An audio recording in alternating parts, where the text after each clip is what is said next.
Welcome back, Devils fans, and I got something special for you here today. I was digging around on some of my old external hard drives, and I stumbled across a gem that I totally forgot that I have, and it is the A-Line reunion, an interview with all three members of the A-Line, conducted by Matt Loughlin a few nights before Patty's number 26 went up to the rafters. So here is a Runnin' with the Devils exclusive, the A-Line reunion interview in its entirety. Patrik Elias, Jason Arnott, Petr Sykora sit down with Matt Loughlin at Prudential Center a few nights before Elias's retirement night, and they talk about a ton of stuff. It's a pretty long interview. It's worth the entire watch. I could have watched one, 2 hours long. These guys together are absolutely great, highly entertaining, a lot of wisecracks, jokes, a lot of funny stuff in the video, a lot of entertaining bits and pieces from these three guys. And here it is, the A-Line reunion.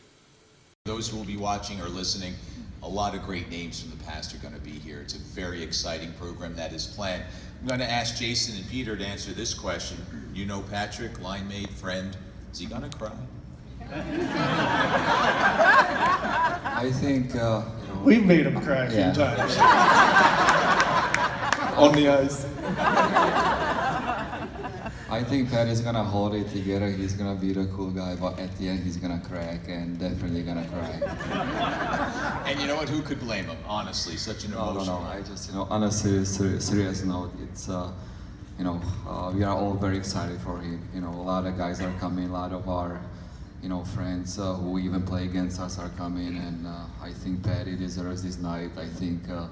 We all gonna celebrate the great career he had, and even my son is so excited to come on Saturday, and so for everybody, it's just gonna be a great night of hockey, and just to answer your question, he deserves to cry because he had unbelievable, I think it was 18 or 20 years playing for this club, and I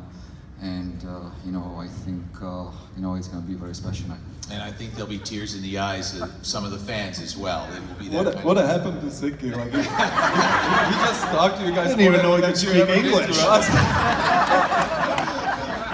of the PR people are trying to reach him for like 3 months straight now, and didn't even call, didn't talk to anyone. My son told me to be nice tonight, so I'm he wants to get close and get in a photo on Saturday, maybe. So no, my son said he's coming on the ice, so I don't know how to explain it that he's not. That's gonna happen probably on Saturday morning. We're going to talk, of course, about your careers and talk about some moments in 2000 and all that, but let's just get the fans caught up on what you've been up to lately. Jason, you said you live in Dallas. What's been keeping you busy these days? Yeah, the kids, family. It's nice to enjoy time with my wife and the two kids that I have. When you play, you miss a lot of their lives growing up, and we're always on the road, and even when we're at home, I always say that during the day, we just don't see our children that much, and it takes a special wife and family to be involved with an athlete, and so now it's payback time for us. But I enjoy it. I get to watch my son play baseball every weekend, and my daughter play soccer and dance, and the things we never got to do or experience when we played. So that keeps us. You mean dancing and playing soccer? Pardon me? Things like dancing and playing soccer? Yeah. Those are the things you never got to do? I never got to play that. You guys wouldn't let me play soccer. Well, you were terrible. They were fixing hallways in every single ring. So you're being a dad and working, I know, in the real estate business and just staying busy with life. Petr, you're back in New Jersey. What brought you back to New Jersey? Well, it brought me back because my son is playing, and he's pretty good hockey player.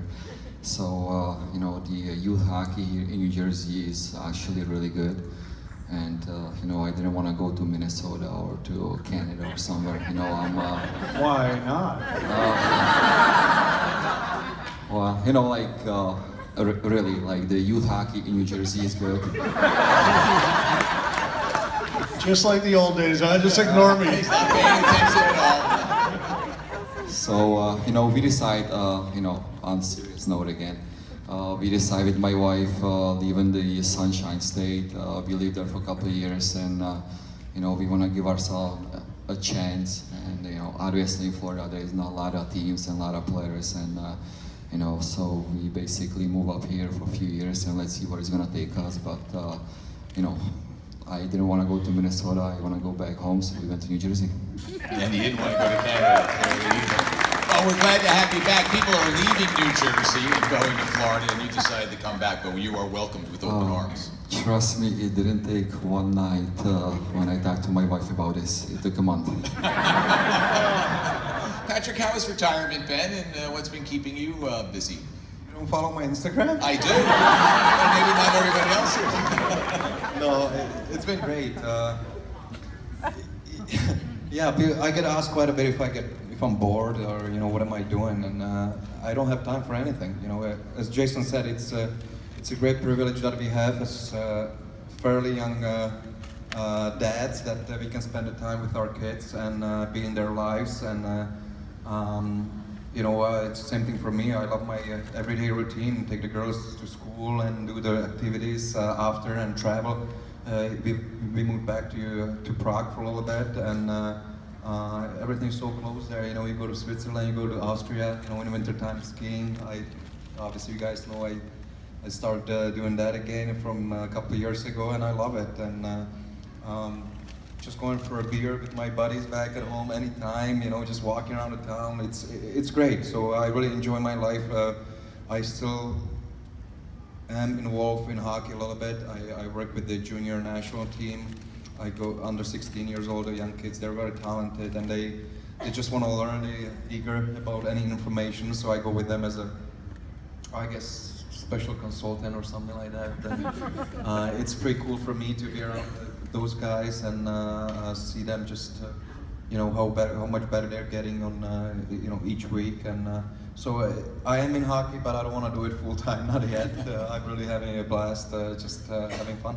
Well, there's too much that you give up when you play. It is a big focus, and so enjoy the time, absolutely. So now we're here to talk about the time that the three of you electrified the fans, drove opponents crazy, and led the Devils to so many victories. Now, Patrik, you were drafted by the Devils. Peter, you were drafted by the Devils. Arnie, you're not the first Edmonton Oiler the Devils have traded for. And not the first one to have success. You were 7th pick overall by Edmonton, and now you get traded to the New Jersey Devils. What's going through your mind, and how much did you know before you got together with Patrik and Peter, you know, what they might bring to the table, and what, if you were put together, you might be able to accomplish? Playing in the West, we never really, I didn't know a whole lot about the Devils. I think the Devils were known as the trap team and the boring team, and we were more of the run and gun, and that's probably why we never made the playoffs, and New Jersey always did. So it was a big learning experience for me coming over, learning how to play defense and rather than no offense. I didn't know much about Patty or Sicky. Like I said, playing in the West, we didn't really get a lot of information in the East. And but when I came over, I learned a lot. I think the first thing that when I got here, Robbie Fedoruk, who was the assistant coach then, who everybody knows is a very big quiz guy, and would always give us quizzes and test us every time. And the first time I met him, he didn't even, you know, introduce himself. He just said, "Come with me." And I was like, man, I'm in trouble already. I just got here. And I went in the back room, and he goes, list the 5 top teams, offensive teams in the league you think there are. And so I listed, you know, at that time it was Colorado, Detroit, you know, the norm high-scoring teams. And he goes, okay, list the top defensive teams. I go, well, you guys have to be number 1 because you guys play this trap. And he goes, why didn't you list us in the top offense? And I said, well, you're just not really known for the top offense. He goes, do you know who number 1 offense is right now? And I'm like, no. And he goes, we are. So, you know, New Jersey always had that perception of the trap and everything. And even when we were playing together, we would be one of the best offensive teams in the league. But it was always that, well, you guys trap, so.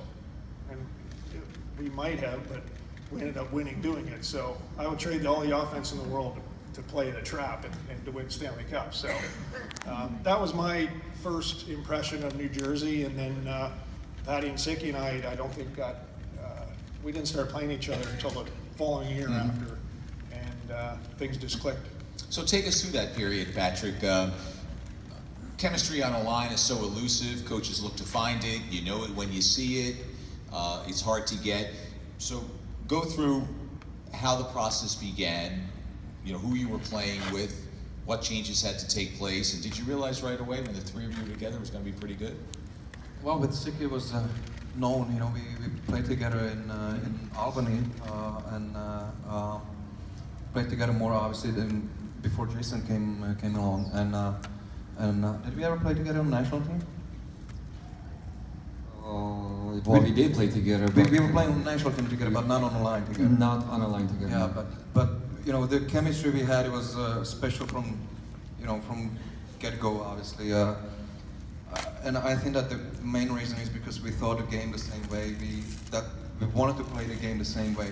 And when you have players like that, you get on the same page. And although you know, a lot of coaches and people say communication has to go a long way, and we tried it. We tried it. You know, there's a lot of the times we'd have a great communication. Sometimes we didn't talk, but that was all part of it. On the ice, when we did step on the ice, it was so amazing. And when Jason came along and Robbie put us together, you know, everybody thought, you know, they're gonna put this big guy to protect them in the middle, and that's about it. You know, he's got a big shot, and you know, they're gonna just gonna try to feed him the puck. But I said it many times. People don't realize how good of a player Jason was, the skill that he had, you know, and he just fitted perfectly with us. He you know, he got us, you know, the thinking behind each play, where we wanted to be. We could rely upon each other, and nobody cared, you know. We kind of,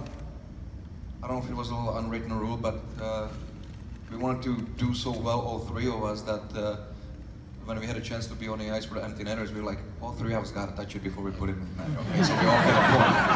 So I don't remember that part. That was kind of selfish, but It was just between me and Patty. no, oops.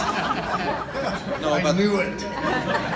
I remember For all these years. Yeah, Jason was always like, what are you guys talking about? Why are you guys talking Czech always to each other?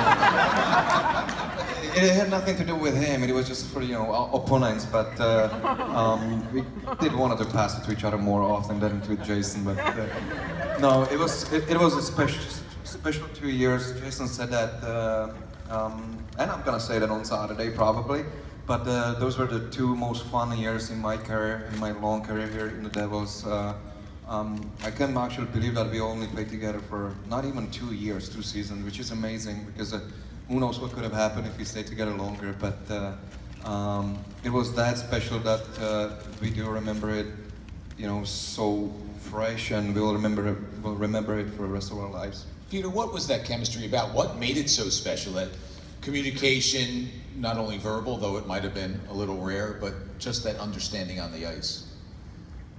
I think we all kind of got the game the same way. You know, I think we all wanted to play the give and go. You know, we all had shot, we all had passing, we all had the hockey sense. So, you know, when I watched the highlights too with my son, actually, always, Dad, come here, let's watch this. You know, I always go, oh my God, how did Jason see me there? Or how did Patty game 1 against the Colorado from behind the net pads when he could have scored, but he went behind the net and he passed it to meet open net. So, you know, there was something special. I think about this all the time, you know, like when we got traded, me and Jason, you know, we all got play with a lot of good players. You know, I play with Sid, I play with Gino Malkin, but, you know, never play on the line with 2 other guys that we clicked the way he did. And, you know, it was fun to come into practice. You know, it's nothing better than dance 3-on-1, Scotty Stevens. But, And then run. And then run. Like you guys gonna have that much time in the game. That's what he always said. So definitely it's, I can say for myself that these were hockey-wise, you know, best 2 years of my hockey career, by far. Yeah. It was fabulous to watch, no question. So we could go over so many things. We could be here for hours, but let's fast forward to the championship game in 2000. Actually, I want to go back to Game 5, losing not here, but there, but losing in New Jersey to Dallas. What's the thought process after that long game, 1-0, it's tripled overtime, Dallas has some momentum going home. What's the plane ride like? What are you thinking as you get ready for Game 6, Peter? I was thinking about it because I remember, Patty probably doesn't remember that, but I remember when Patty, you were screaming at Bobby. Do you remember Bobby Holly had a huge chance? I don't know if you guys remember that, but I remember that Patty was screaming at Bobby, if you would have scored that, we're not coming there. But What was I thinking? The camera's up still sitting there. And Bobby probably by that time on the plane had like fish sandwich, but Or apple. you know, it's for me it's kind of a little different because obviously everyone knows what happened there. I didn't get the chance to be with the boys on the ice, but it didn't really take anything away from winning the cup. But it's definitely would be so much better to win it at home. Yeah. Yeah, I think most people do know, but there may be some of the younger fans here who don't know. But Peter was concussed during the game, laid out in an era when it was a lot more physical than it is now. Was the hit dirty? Yeah. He'd still be suspended right now, I think. Yeah, definitely. I don't know why going back to my son, but he just did something at the school about me, and I was waiting for him outside the school, and there was like 5 kids walked out, and he goes, "Is that the guy who got killed?" And I'm like, "Yeah, it's me." And then the next guy comes out and he goes, these are kids in the 5th grade. And he goes, "Wow, I thought you would be bigger." So I just grabbed my son and I went home. Those are the days of our lives. Oh, were you aware in the hospital at all of what was going on, or were you just out of it? I woke up in the locker room and I really wanted to stay, but it took me to hospital. So as soon as I got there, they were doing the testing, but while I was doing the testing, I was watching the TV. So I basically, I didn't miss much. Just 22 minutes, I think. So I'm wondering what it was like as you see this goal being scored and you've won your first Stanley Cup. I honestly, first I screamed, then I started crying, then the nurses went in. And one of them, they were like, she was crying because the Stars, they lost. The other one was so happy for me, and then obviously I think it was Patty, I think Jason was there too, Bobby was there, Lou, and Larry Robinson. I think they came to hospital and they brought a cup. Yeah, and I left the hospital with them back to the hotel. Yeah, it's just terrific. What a moment that was. Yeah, indeed. One of the many special things about the New Jersey Devils, really. I wasn't aware of that moment. I knew that Patty had visited you and Jason. I wasn't sure that the others had gone, and you're part of the team, even if for a moment, 22 minutes, you weren't part of the team. Boy, what a really special moment. So you guys set up this play. Why don't you set it up for us? Lead us into overtime. Lead us into lead us into the second overtime. You guys exhausted. You guys have decided we're going to take care of business ourselves. What are you thinking against Dallas? Well, I know what I was thinking. Nobody would sit near me or talk to me between periods because I ended up in the penalty box right at the start of that last overtime. So it was kind of like the parting of the Red Sea when I was in the dressing room, knowing everybody was like, I'm like, oh my God, they're going to kill me if we lose this game. But I think just in the dressing room, without Syky there between periods, Patty and I were kind of like, this is it. We got to do this for him and for us. And we've come this far, and what a battle it was every game. But we knew we had the better team. We knew in our hearts that we could do it, and we ended up doing it. And it was always one of them things everybody keeps asking me today to, you know, what a lucky pass. I can't believe he did that. And I'm like, if you watched it slow down the video, he knew that I was there. And that's just kind of the way we played it. You guys keep asking me, and you see him, there you go, I'm not lying. And I always say that. I said, slow the video down. You'll see him tilt a little bit and look for me. And like, you know, it was all the time with these two. All I had to do was find an open spot, and they always seemed to find me. And unfortunately, that was the only way we were going to beat Eddie. I mean, Belfour was unbelievable. It was kind of the battle of the goalies, that series between him and Marty. It didn't seem like we could score any goals at all on both sides. So that was kind of the way it ended up, that we did that. And Patty actually made me lean a little bit. I thought I'd get a little bit closer of a pass, but he made me lean, and I had to, you know, put it in the net. So Terrible.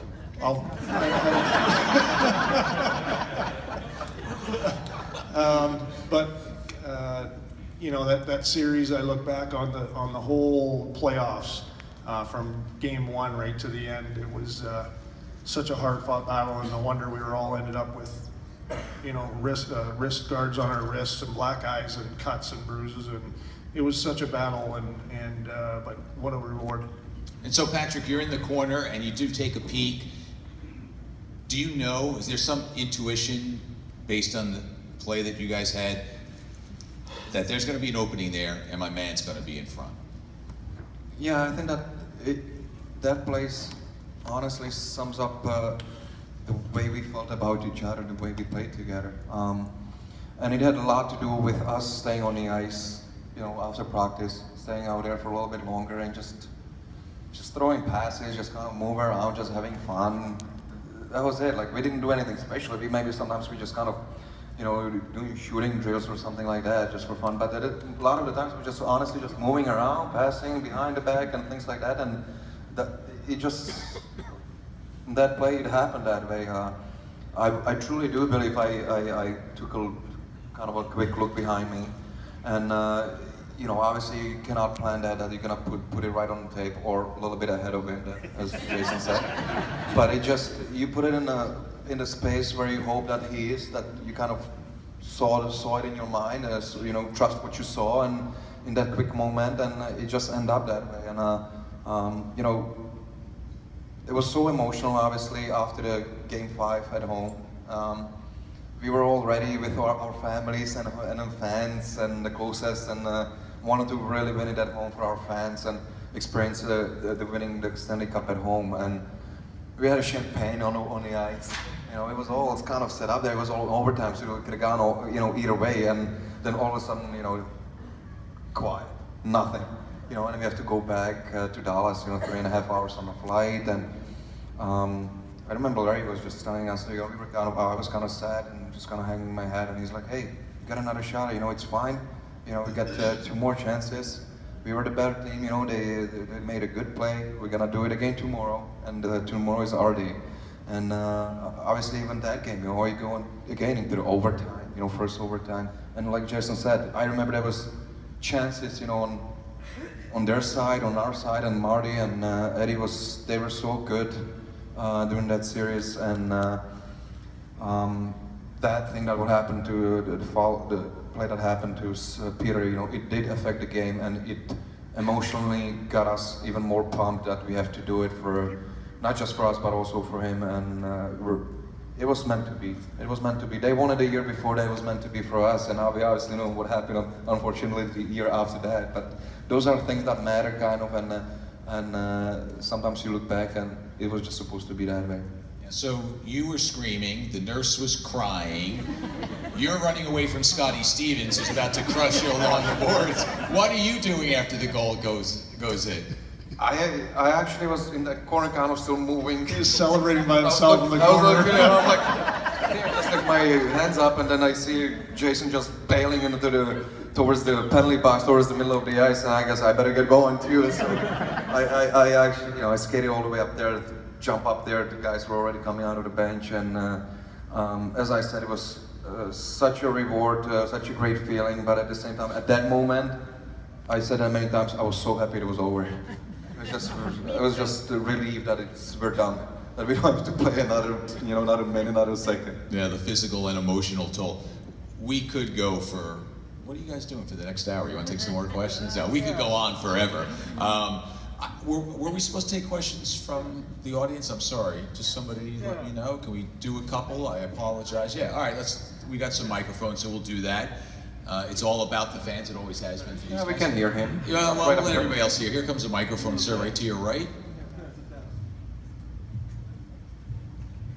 My question's for Peter and Jason. When's your retirement nights coming? As you look forward to Patrick's retirement night, when's yours coming? Both of you. We'll just celebrate it with Patty on Saturday. Well, as I said, it's all, I know it.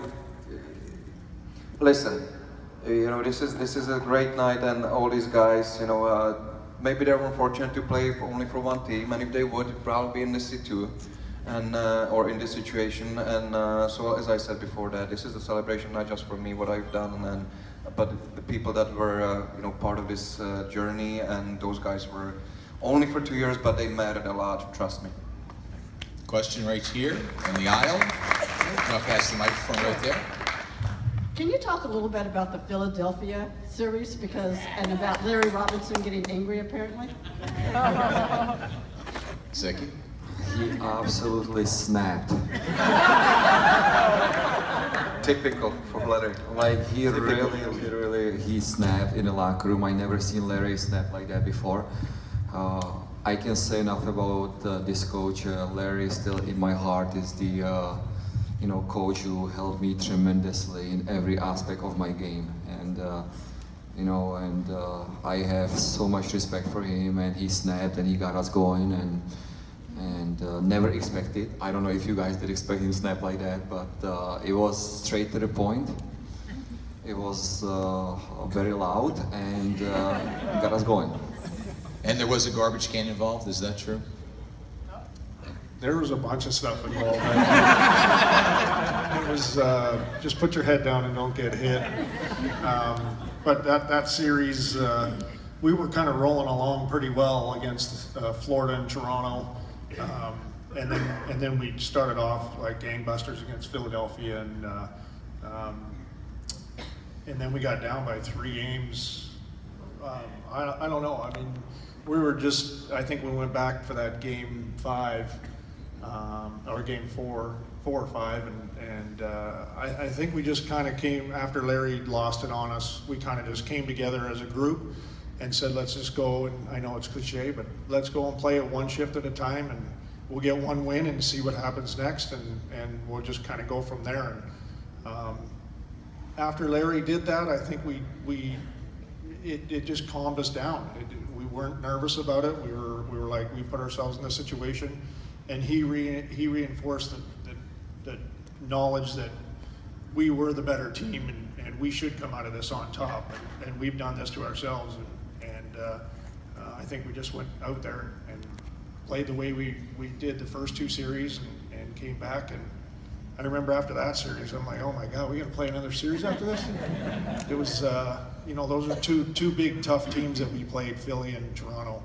And took a lot out of us against Philly, but we had efforts from everybody, right from Marty, right from out. It wasn't one guy. It was all of us, and that to me, that Stanley Cup team was it was everybody that we took. It took everybody to win that, and that's what's so special. Who scored the goal in Philly that won that series? Is he? Patty did. Yeah. I mean, I passed it to him. Yeah, we did. Switch the roles. Like that pass? I did. It was right on the tape. Got a little out in front now. No. You can never give a bad pass to a good player. That's what Slava Petrislav said. Question still? Yeah, right here. Well, my first question's for Patrik. I saw the documentary, and I was wondering, when you were in free agency, did the idea of being the villain, coming back as a Ranger, does that affect your decision? Is it something you even think about, or at that point is it business is business, and that's not really something that comes into your mind? Just for others who may not have heard it. Why I wasn't even thinking about going to Rangers. That was the question. No, and I'm being honest about it. You know, people ask me, when there was a time when I almost left the Devils, and that was the only time, honestly. And it wasn't really, it didn't came from me right away to even think about it, because I was a free agent first time ever, and there were no negotiations going on with the Devils. And Lou told me after the season that there's gonna be other teams interested in you, that probably gonna pay you a lot more money than we can, and you deserve it, and good luck. So that was it. And I've had to talk to him since then, and from that point on, so it kind of got me ready to really think about that my career is gonna go a different way to a different team. And when the free agency opened up, I wasn't thinking that I'm gonna go or I would go to Rangers. It's just there were a lot of teams at the beginning, and all of a sudden it's happening, things happen, you have to make a decision, you don't make a decision, all of a sudden there is 5 teams only, there's 3 teams, and it's kind of a very stressful time. And at the end of the day, it was 2 teams, and that was one of them. And a few minutes later, it was just 1 team that stayed out there, and it was the Rangers. And we tried to talk about what would be the possibility, what would be the deal, what it would look like, and because the Devils never called, like I've never had a talk with anyone. We approached them, but there was no interest from the management. So I really didn't have any other choice. So at the end, when I wanted to have the no trade clause, which was kind of a big deal, obviously, and I said that if I'm making that decision, if I'm thinking about going to New York, I want to have the no trade, because it is the worst team for the Devils fans for me to go to. And and there were other 2 things in the contract, and those things didn't happen. They didn't want to agree to it. I'm like, okay, obviously that's showing me that you might not be loyal to me as much as I'm thinking about being loyal to you. And I made a call. I'm like, I gotta call Lou myself. So I picked up a phone and called Lou and told him, listen, this is where I'm at. I'm having a talk with the New York Rangers. Is there something that is there a way that we can maybe work it out? I'd love to stay the Devil. And he goes, wow, what if he's doing this? I'm like, Jesus, you guys, we haven't talked in 3 months, and all of a sudden he's throwing things at me, hey, what if we do this lengthwise, and what if we do this money-wise? I'm like, okay, if there's any chance that I can be the Devil, for the rest of my career, please call my agent, try to get it done. Within 5 minutes, I signed with the Devil. So I don't know if he was waiting. I don't know if he was waiting for me to call him. Honestly, I really don't, because you would have to ask him that. But it just was so surreal that there was no negotiations going on prior, or during the summer, or during the free agency. But then within like 10 minutes, we had a deal done. So I guess it wasn't supposed to go that way. And make all of you fans a little bit nervous, and maybe have something to talk about later on, I don't know. But I'm happy, obviously. Everything happens for a reason, and I'm happy I did make the right decision. We'll take one, yeah, indeed. Because for the rest of your career, this boo every time you came to the arena. I would be on the highway, your truck would be like, where are the Devils fans? One more question. Right here in the back. So I think when people hear the names Petr Sykora and Jason Arnott, Patrik Elias, they automatically think the A-line, which is the first thing that we all think. For people who aren't Devils fans, or people who are just hockey fans, stepping away from the A-line, who are the best players that you ever skated with, either on the line, on the team, whether it was a Devils teammate or anybody in the league, but Patty obviously only played here. Who are the best guys besides each other that you ever played with? Wow, good question. Peter, we'll start with you. Sure. That would be Patty and Malkin when we played in Russia together. Yes. It's when I really think about it, yes, I did play with great players, but having really fun playing, the most fun I had was with Jay Patty here. So you know, like I did play with great players. I think in Anaheim I got to play with Paul Kariya in Arnott for 40 games, and we created a great line. But you know, Paul Kariya, I don't think he said hi to me twice that season. You know, like so we never really created that. We never really created kind of that fun, you know, that stuff. I was excited coming to the ring every single practice, and that obviously got to play with Sid for about 30 games, and Gino Malkin, I played with Gino. Did Sid say hello to you? Yeah, Sid is a good guy. Sid is, you know, he is very professional, but he is up to his team. Boy, we can't hear it, but they're like, ooh. No. You asked the question, so don't Sid's do a good it. guy. And you know what's best about Sid, where, you know, obviously, oh, come back to my son again, he always goes, Daddy, text Sid right now, text him. So every time I text Sid, I don't do it that much, but we probably text every other month, and he's the guy who responds within 5 minutes. So, you know, he's a good guy. It's the new age, media, you know, social media, they're on it all the time on the phone. It's good. Jason? Playing with other wingers, there'd be no other player that I played with other than these two that I had so much chemistry with and loved and helped me resurrect my career. But if your question is like, what other players did I think that were, you know, some of the best players? I got a chance to play with Peter Forsberg in Nashville for a little bit. Kind of everything he did was like the elite level. You don't really notice it because you're playing against him, but when he's out in practice and every pass is perfect and every shot and such a great guy, he would be one of the best players that I played with. Paul Kariya I got to play with as well.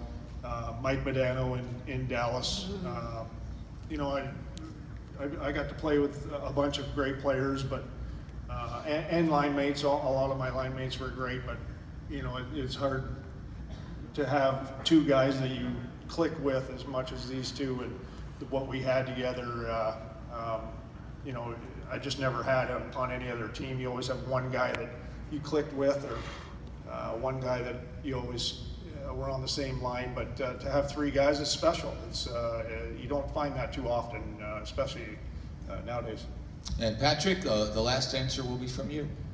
That would be Alex Mogilny. Because a lot of people forget about him, and he was unreal, that guy. He's been scoring, like, he was a scoring machine. He was so talented. And one game or one period, he couldn't do anything, and he throws his skates in the garbage. He's like, I'm done, I'm terrible. Just complaining. Or faking a heart attack. Like Oh his my heart was. Seriously, that guy was so good. He like checking his I pulse. think I'm having a heart attack with the trainers room. But that guy scores, what did he have, 76 goals? Oh yeah, As a rookie or unbelievable something? player. He's just unreal player. And If he hasn't hurt his back, he's got Oh my- 650 or more. Unbelievable. yes, and you know, and honestly, Scotty Niedermayer, you know, as a obviously not as a, I didn't have a chance to play with him on the line as a winger, as a forward, but on the line I did. And that guy, the way, oh my gosh, the way he played, just didn't break a sweat doing it. You know, we were like huffing and puffing, and he's like, oh yeah, doesn't even pay attention. And he just was like fourth forward out there with us, and that's why also we were maybe that successful, you know, as a line, because he was with us out there a lot of the times. And probably during that time, a little unsung hero was Brian Rafalski. You know, he played with Scotty, right? He played with Scotty, and most of the time they were behind us. They were the pair that was behind us, and he was on a power play with us, and it was just unreal. It was chemistry again. It goes a long way, and as a line, and to have the defenseman that can get the forward and gets the puck to you, it was that easy to play the game sometimes. And as Jason said, we had so much fun coming to work, coming to practice, and some of the practices were tougher than a game to us, and that was unreal. Well, it was a special time tonight, a special evening. Ladies and gentlemen, the A-line. Thank you for sharing your thoughts and some time, Petr Sykora, Jason Arnott, and Patrik Elias.